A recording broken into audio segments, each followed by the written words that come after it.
तीर्थंकर अरहंत प्रभु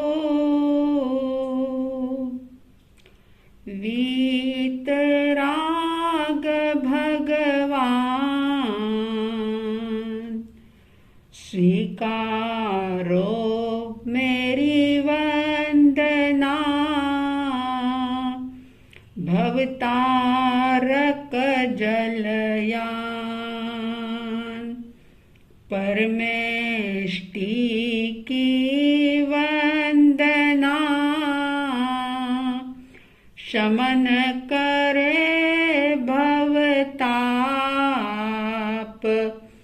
स्मरण मनन से चेतना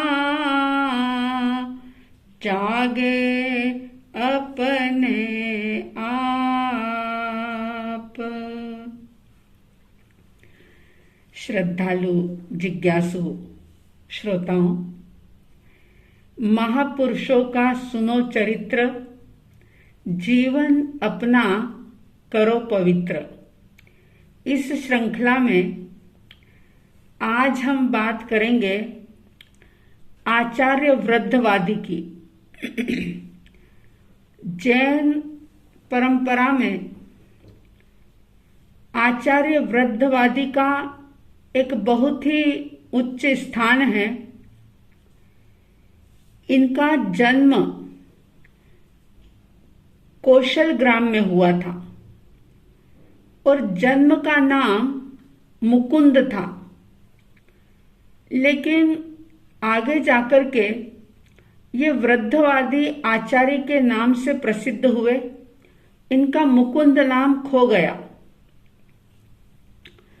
इन्होंने प्रौढ़ अवस्था में आचार्य स्कंदिल सूरि जी का उपदेश सुना और उनकी प्रभावशाली वाणी सुनकर के इनके भीतर में विरक्ति के भाव जागृत हो गए थे और सब कुछ छोड़ करके इन्होंने स्कंदिल आचार्य के पास श्रमण दीक्षा अंगीकार कर ली थी। बड़ी उम्र में दीक्षा ली, इसलिए ज्यादा ज्ञान की आराधना नहीं कर पाते थे और यूं कह दूं कि इनका ज्ञानावरणी कर्म का इतना तीव्र उदय था कि गुरु एक शब्द भी अगर इनको देते थे याद करने के लिए तो वे बहुत प्रयास करते, रात रात भर ऊंचे स्वर में उच्चारण करते, लेकिन उन्हें वो याद नहीं हो पाता था, कंठस्थ नहीं कर पाते थे। आप लोगों में भी बहुत सारे लोग ऐसे हैं जो इस बात से दुखी होते हैं, परेशान होते हैं कि हम इतना पढ़ते हैं, इतना सुनते हैं, लेकिन कुछ याद नहीं रह पाता। बहुत प्रयास करते हैं लेकिन याद नहीं रहता। ये वृद्धवादी आचार्य का जीवन परिचय सुनकर के आपके भीतर में एक उत्साह जगेगा कि अगर लगन पक्की हो और ज्ञान की पिपासा हो भीतर में, तो व्यक्ति अवश्य ही ज्ञान की आराधना कर सकता है। फिर चाहे कितना भी तीव्र ज्ञानावरणी कर्म का उदय हो, अगर उस उदय के आगे पुरुषार्थ प्रबल है तो वो ज्ञानावरणी कर्म का उदय भी कुछ कर नहीं पाता। वृद्धवादी आचार्य यानी मुकुंद मुनि, जो बहुत जल्दी मुकुंद का नाम खो गया और वृद्धवादी के नाम से ही लोग इन्हें जानते थे, इनके भीतर में ज्ञान को प्राप्त करने की बहुत लगन थी, बहुत जिज्ञासा थी। जैसे कोई एक प्यासा व्यक्ति होता है और वो जिस तरीके से पानी को खोजता है और पानी मिल जाने के बाद जैसे वो प्रसन्न होता है, ऐसे ही ये ज्ञान के इतने प्यासे थे कि बड़ी उम्र में दीक्षा लेने के बावजूद भी बहुत मेहनत करते, बहुत अभ्यास करते, लेकिन उन्हें कुछ याद नहीं रहता। ऐसा कहते हैं कि सारा सारा दिन, सारी सारी रात वो कोशिश करते रहते, लेकिन एक गाथा भी शास्त्र की वो याद नहीं कर पाते थे। अब जो साथी मुनिराज थे वे उनकी हंसी उड़ाते थे, उनको बार बार ये कहते थे कि आप इतनी ऊंची आवाज में याद करते हो तो हमें डिस्टर्ब होता है, और बहुत कुछ उनका अपमान होता था। एक दिन किसी व्यक्ति ने उनसे कह दिया कि जब याद ही नहीं होता तो भला इतनी मेहनत क्यों करते हो, क्यों रात रात भर जाग रहे हो, अब तुम बूढ़े हो गए हो, तुम कुछ याद नहीं रख पाओगे।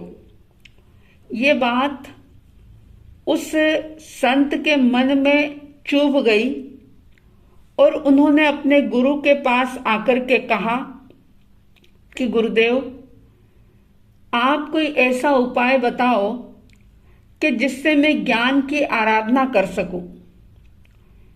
गुरु कृपा से उन्हें मंत्र मिला। 21 दिन तक निरंतर ऐम्बिल करके उन्होंने उस मंत्र की साधना की, और मंत्र की साधना इतनी लगन से की कि उसका रिजल्ट ये हुआ कि सरस्वती स्वयं प्रसन्न होकर के उनसे कहती है कि सर्व विद्या सिद्धो भव, यानी तुम्हारी सर्व विद्या सिद्ध हो। ऐसा सरस्वती देवी ने उन्हें कहा, और धीरे धीरे वो ज्ञान आराधना करने लगे। एक बार ऐसा हुआ था कि जिस स्थान पर वो ठहरे हुए थे तो वहां पर वे बाहर बरामदे में घूमते घूमते गाथा याद कर रहे थे। बुजुर्ग थे और उस स्थान के सामने ही एक ब्राह्मण परिवार रहता था। एक ब्राह्मण जो कि बड़ा ही विद्वान था वो, तो उसने उनको बार बार रोज रोज एक ही गाथा रटते हुए देखा था, तो उसने उनकी मजाक उड़ाई और क्या किया कि उसने अपने घर के सामने बांस को मतलब गाड़ दिया। जैसे कोई पेड़ को रोपता है, पेड़ लगाता है, ऐसे उसने बांस गाड़ दिया और रोज रोज उस बांस को पानी देने लगा। तो लोगों ने पूछा कि भाई ये बांस को तुम रोज रोज सिंचन करते हो, पानी देते हो, इससे क्या होगा, इसमें कोई फूल तो खिलने वाले हैं नहीं। तो उसने व्यंग करते हुए कहा कि अगर बूढ़ा साधु ज्ञान सीख सकता है, बूढ़े साधु को अगर ज्ञान दिया जा सकता है, तो ये बांस जो है ये हरा भरा क्यों नहीं हो सकता, इसमें फूल क्यों नहीं खिल सकते। लोग हंसते, उस ब्राह्मण को बड़ा मजा आता। और जब ये सारा माजरा उनके गुरुजी ने देखा, वृद्धवादी मुनि ने देखा, तो उनको बड़ी चुभन महसूस हुई और उन्होंने ये सोचा कि ये तो जैन धर्म के सामने बहुत बड़ी चुनौती है और इस चुनौती को स्वीकार करना ही होगा, इसका सामना करना ही होगा। तो फिर उन्होंने वो सरस्वती देवी की आराधना की और ऐसी आराधना हुई, बुद्धि इतनी प्रखर हो गई कि गुरु ने एक बार पढ़ाया, उन्हें याद हो गया। और ऐसे करते करते शास्त्र के शास्त्र याद होने लग गए, कंठस्थ होने लग गए। बुद्धि इतनी खिल गई, चारों तरफ उनके ज्ञान की ख्याति फैल गई। शिष्य की ऐसी योग्यता जब गुरु ने देखी तो गुरु बहुत प्रसन्न हुए। जैसे गृहस्थ अवस्था में पिता से बेटा अगर 2 कदम आगे बढ़ जाए तो पिता बड़े खुश होते हैं, खुशी महसूस करते हैं। ऐसे ही उनके गुरु आचार्य बहुत प्रसन्न होते हैं और उनके ज्ञान से भी बड़े संतुष्ट होते हैं। और इतना ही नहीं, उन्होंने अपना आचार्य पद भी विसर्जित करके अपने शिष्य को सौंप दिया और इस प्रकार से वे वृद्धवादी आचार्य के नाम से प्रसिद्ध हुए।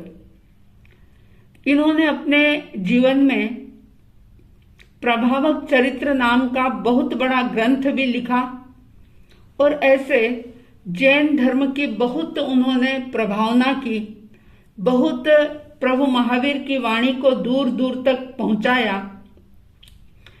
ऐसा कहते हैं कि जब वृद्धवादी आचार्य हुए उसी जमाने में एक सिद्धसेन नाम के ब्राह्मण थे जो बहुत विद्वान थे, संस्कृत भाषा के प्रकांड पंडित थे और शास्त्रार्थ करके उन्होंने बहुत सारे विद्वानों को पराजित कर दिया था, हरा दिया था।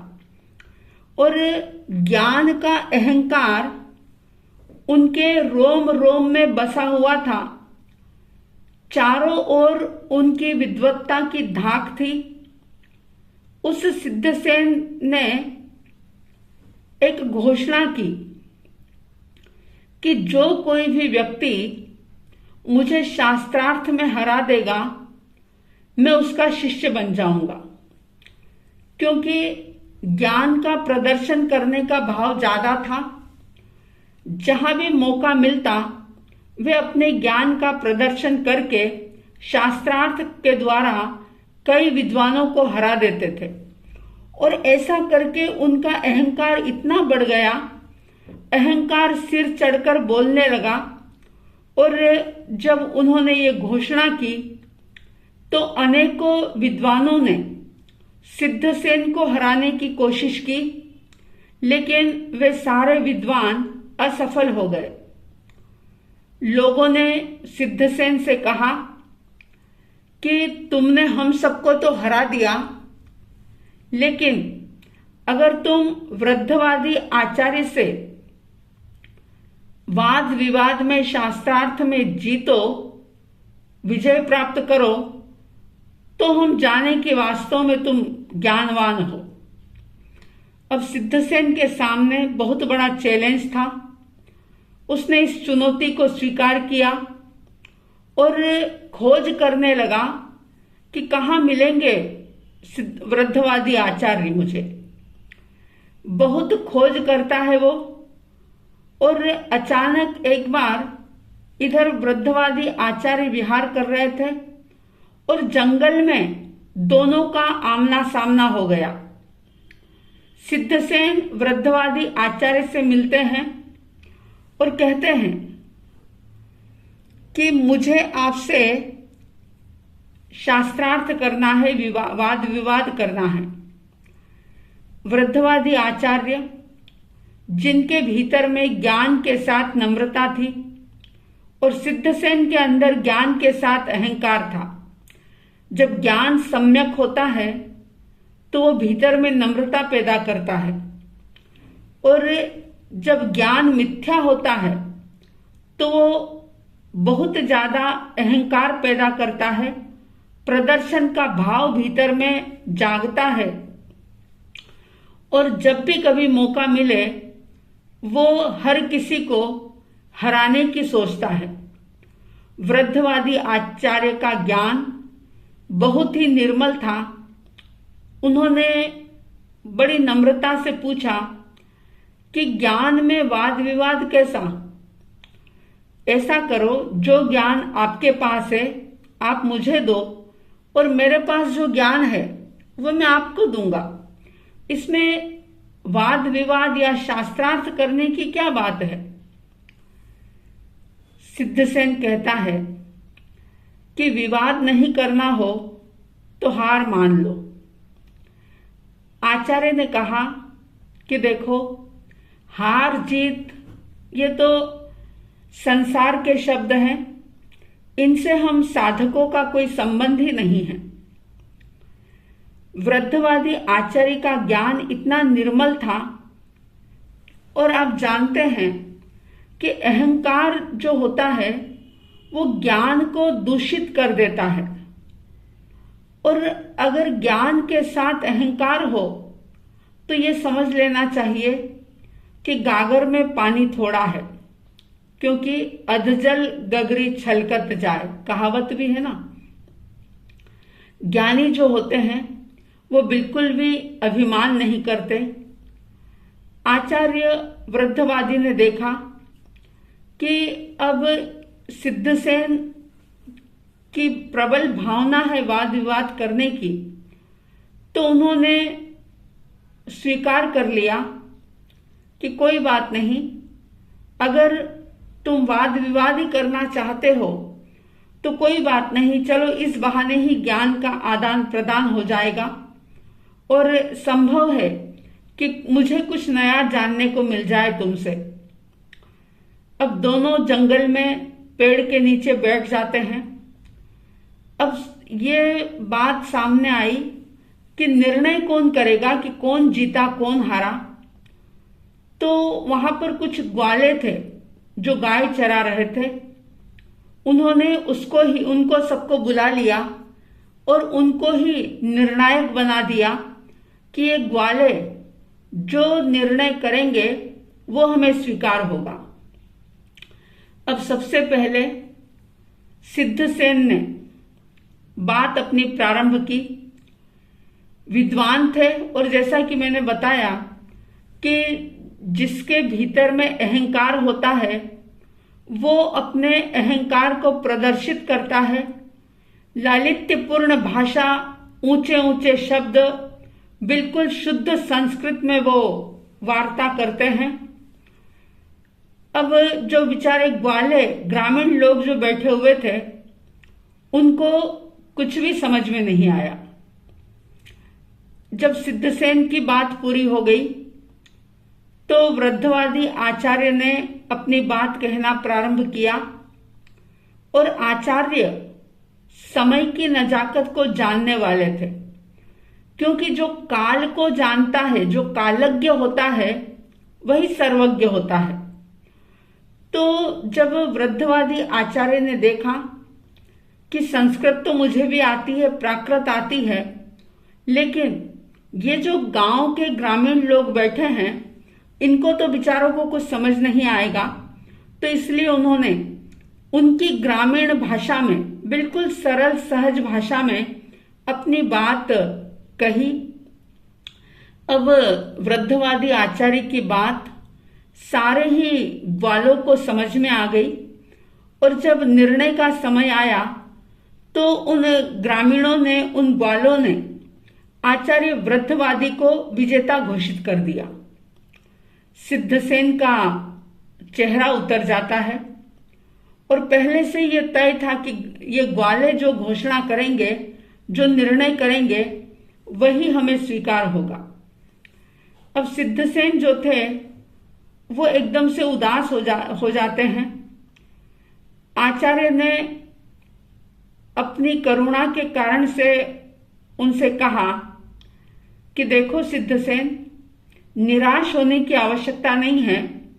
अगर तुम निर्णय कराना चाहो तो किसी दूसरे से भी निर्णय करा सकते हो। सिद्धसेन ने उसके बाद राज्यसभा में शास्त्रार्थ करने की बात कही। अब राज्यसभा में राजा के सामने दोनों के भीतर में शास्त्रार्थ होता है। सिद्धसेन दिवाकर ने जो भी प्रश्न पूछे, वृद्धवादी आचार्य ने सारे ही प्रश्नों का जवाब बहुत ही संयमित भाषा में दिया, और जब वृद्धवादी आचार्य ने जो सवाल पूछे उन सवालों का जवाब सिद्धसेन नहीं दे पाए। सिद्धसेन की ये प्रतिज्ञा थी कि जो भी मुझे हरा देगा मैं उनका शिष्य बन जाऊंगा, उन्हें गुरु के रूप में स्वीकार कर लूंगा। और अपनी प्रतिज्ञा के अनुसार वे वृद्धवादी आचार्य के शिष्य बन जाते हैं। वृद्धवादी आचार्य को गुरु के रूप में जब उन्होंने प्राप्त किया तो गुरु कृपा से फिर उनका ज्ञान निर्मल होता है। उन्होंने स्वयं को पहचाना, निज पर का उद्धार किया, क्योंकि जो व्यक्ति ज्ञान को निर्मल नहीं करता, जो स्वयं को नहीं जानता, वो कभी भी स्व का या पर का उद्धार कर ही नहीं सकता। सिद्धसेन जो वृद्धवादी आचार्य के शिष्य बन गए थे, उनकी भी एक बहुत सुंदर कहानी है उनके जीवन की। उसकी भी समय आने पर हम बात करेंगे। वृद्धवादी आचार्य के जीवन से ये शिक्षा लें कि ज्ञान की लगन भीतर में हमेशा लगी रहे, ज्ञान की प्यास हमेशा कायम रहे और हमेशा कुछ न कुछ नया सीखने की कोशिश करें। और जो ज्ञान मिल गया है, प्राप्त किया है, उस ज्ञान को निर्मल रखने के लिए, पवित्र रखने के लिए अहंकार को स्थान ना दें। ज्ञान को प्रदर्शित करने की कोशिश ना करें, दिखावा ना करें। हाँ, अगर कोई जिज्ञासु है तो उसे जरूर ज्ञान प्रदान करें, लेकिन ज्ञान को निर्मल बनाने के लिए, ज्ञान को पवित्र रखने के लिए अहंकार के शत्रु से हमेशा दूर रहें। क्योंकि जैसे ही ईगो आता है कि अहंकार के कारण से, ईगो के कारण से ज्ञान दूषित हो जाता है। तो कहीं अपना ज्ञान दूषित ना हो, इसके लिए सजग रहें, सावधान रहें। और आप सबके भीतर में ज्ञान को प्राप्त करने की, सम्यक ज्ञान की आराधना करने की भावना निरंतर बलवती होती रहे। ऐसी शुभ मंगल भावनाओं के साथ जय प्रभु महावीर, जय गुरु आनंद।